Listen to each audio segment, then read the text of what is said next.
Parole à notre évêque sur RCF, bienvenue. Je me retrouve avec Monseigneur Pierre-Antoine Bozo, évêque de Limoges, pour aborder ensemble l'actualité de notre Église. Bonsoir Monseigneur. Bonsoir Marie-Flore. Alors dimanche matin, 7 religieux ont été enlevés à Haïti, dont 2 Français. La CEF et la COREF ont exprimé leur inquiétude face à cette situation. Comment réagissez-vous face à cet acte inhumain ? Avec beaucoup de tristesse, avec beaucoup de compassion pour les familles de ces religieux, pas seulement les Français, mais les Haïtiens, et puis avec beaucoup de tristesse et de compassion aussi pour Haïti, qui est une île, un pays des Caraïbes qui est extrêmement malmené d'abord par les éléments, puisqu'il a été victime de catastrophes naturelles, on le sait bien, mais aussi qu'il est victime de beaucoup de corruption, d'anarchie politique, qui fait que c'est une guerre des plus forts contre les plus faibles, et vraiment les plus faibles, c'est eux qui étaient venus servir, en particulier Sœur Agnès et le Père Michel, qui sont depuis des années au service de l'Église en Haïti, au service des plus pauvres.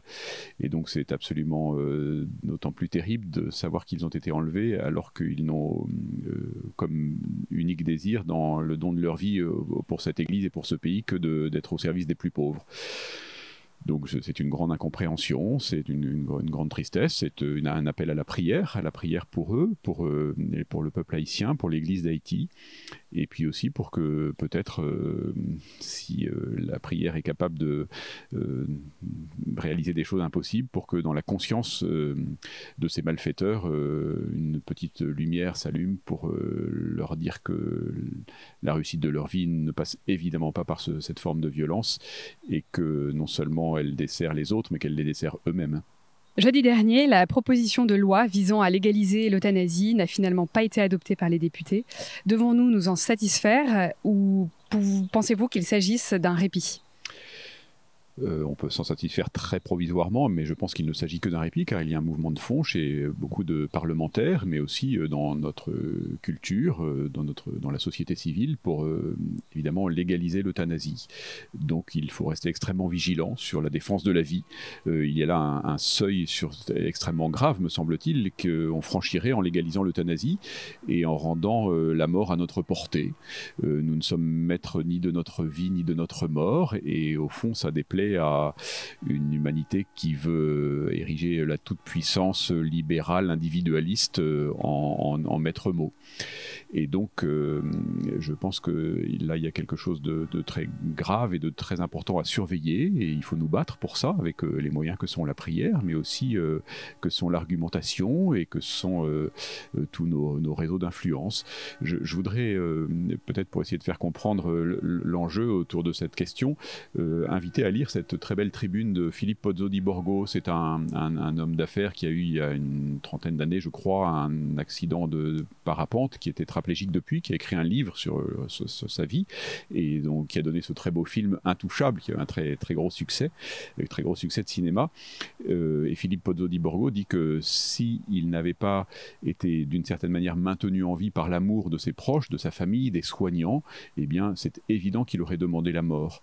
Et que donc si chacun est laissé face à lui-même devant la question de la mort, de sa propre fragilité et vulnérabilité, il n'aura pas envie de vivre. Ce qui nous fait vivre, c'est les autres. Et donc quand on dit que l'euthanasie c'est un choix personnel et que finalement personne n'est obligé de choisir de se donner la mort ou de la demander, ça n'est pas vrai, car nous sommes dépendants les uns des autres, et c'est ça qui est mis en cause par ce projet de loi autour de l'euthanasie. Donc il y a là non seulement une conception extrêmement individualiste, une espèce de désir de maîtrise absolue de la vie et de la mort, mais aussi d'une certaine manière un déni de la vie commune. Donc j'invite vraiment à continuer de se former là-dessus, à rester sensibilisés et à intervenir auprès de nos parlementaires pour leur dire que nous ne voulons pas que les plus vulnérables se sentent abandonnés. Ils coûtent cher, les soins palliatifs coûtent cher, soulager la souffrance coûte cher, ils coûtent cher en don de soi pour les autres. Mais c'est ça qui est justement le plus beau dans notre humanité. Journée mondiale des vocations. Alors a pour thème « Tes questions méritent une réponse ». Quel est le but de cette journée et à qui s'adresse-t-elle ? Cette journée, donc, a lieu le dimanche du Bon Pasteur, 4e dimanche de Pâques, la journée mondiale de prière pour les vocations. C'est maintenant une tradition bien installée dans l'Église.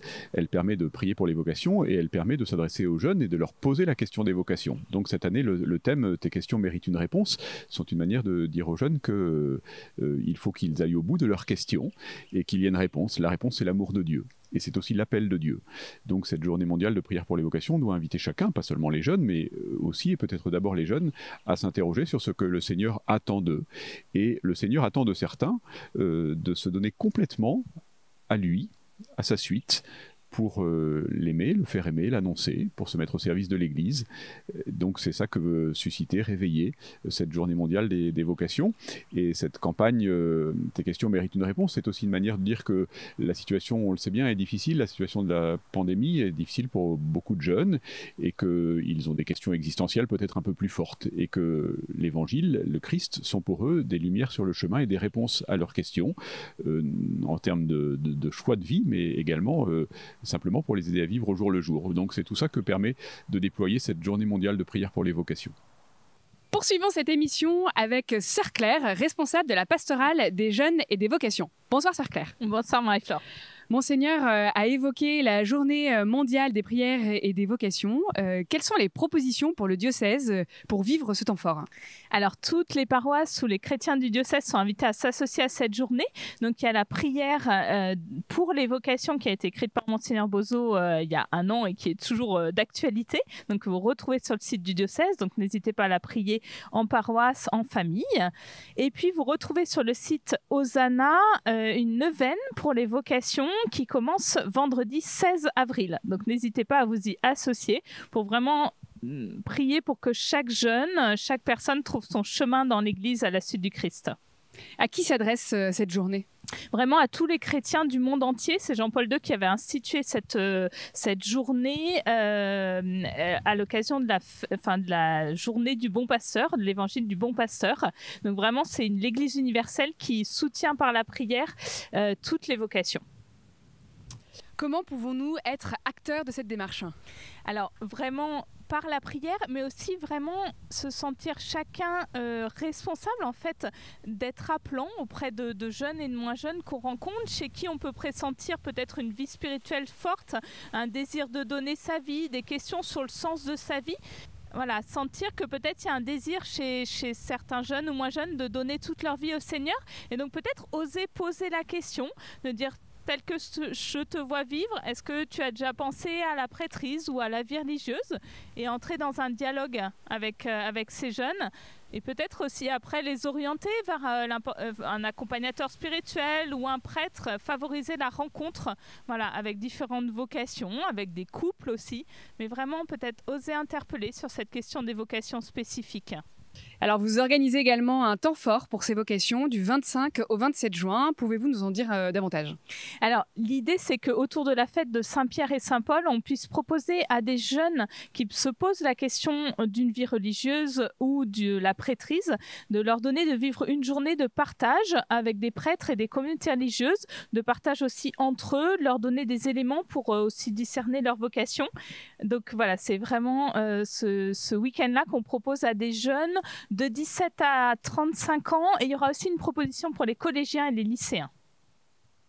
Merci Sœur Claire. Merci. Vous pouvez retrouver cette émission en podcast sur le site de RCF ainsi que sur la chaîne YouTube du diocèse. Très bonne soirée.